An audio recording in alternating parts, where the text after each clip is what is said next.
Hey guys, welcome back to the channel. My name is Terry and you're watching the Egg. So previously we've already unboxed the iPhone 14 Pro Max and the review is underway, but this time we're going to be talking about the iPhone 14 Plus. Currently, it's not available in Malaysia just yet because it's coming out tomorrow, which is the 7th of October, Friday. We got early access to the device. We're just gonna do a quick unboxing and give you a run through of some of its features and how it fares to the other devices in Apple's portfolio. So there isn't much of an unboxing because we already unboxed this yesterday in the car. As usual, the 14 Plus doesn't come with the charger, it only comes with the USB-C to Lightning cable, the user manual, Apple sticker, and the SIM pin ejector. As for the casing, this is how it looks like. This is the iPhone 14 Plus. Casing goes on, it's really smooth. Once it's on, there you go. Can you tell which device is which?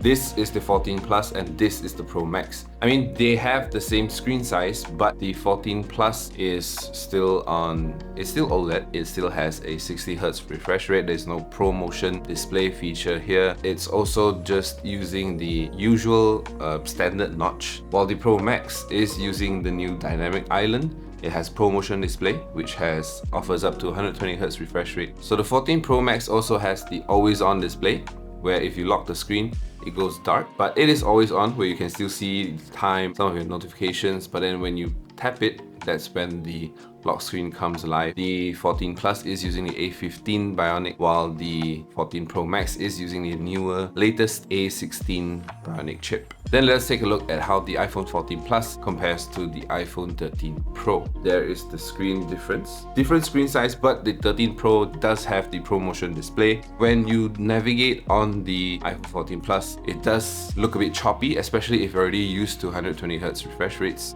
screens. The advantage you get from the 14 Plus, it is a bigger screen. So if you're into more screen real estate, then the 14 Plus would be the choice for you. And then we have the 13 Mini. Yeah, just look at the difference. This is on a 5.4-inch screen, doesn't have the dynamic island, it only has 60Hz refresh rate. So this is meant to be more affordable device, especially if you're into smaller devices. You really favor, one-hand usability where your thumb easily reach to the top of the screen to pull down the notification center, especially typing. It has the same internal specs as the 13, except that it has a smaller screen and a smaller battery. Now the camera and everything is the same. So if you're into smaller devices, then the 13 Mini would be something you want to go for. Now going back to the main topic, let's talk about the iPhone 14 Plus. Now the iPhone 14 Plus is a larger screen device where it has a 6.7-inch OLED screen. It doesn't have the dynamic island and it doesn't have the ProMotion 120Hz refresh rate. Apart from that, it uses the A15 Bionic chip.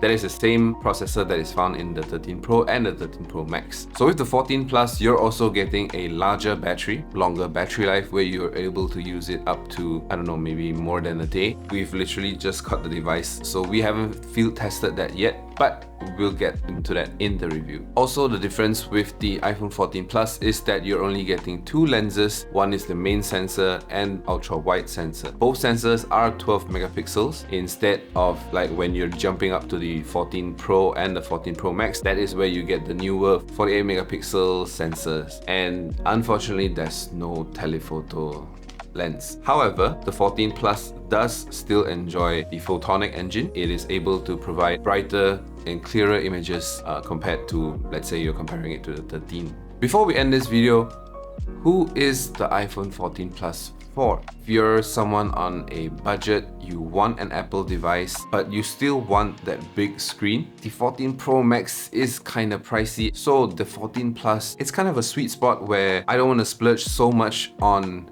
the Pro Max or the Pro series, but I still want that large display and I can live with not having 120Hz. So that is where the 14 Plus comes in, and it offers a little more value when you're comparing it to like the 14 because it has a larger display, and that also means a larger battery life. Larger battery. Yep, so that is it for this video. That is the iPhone 14 Plus alongside the iPhone 14 Pro Max, the iPhone 13 Pro, and the iPhone 13 Mini.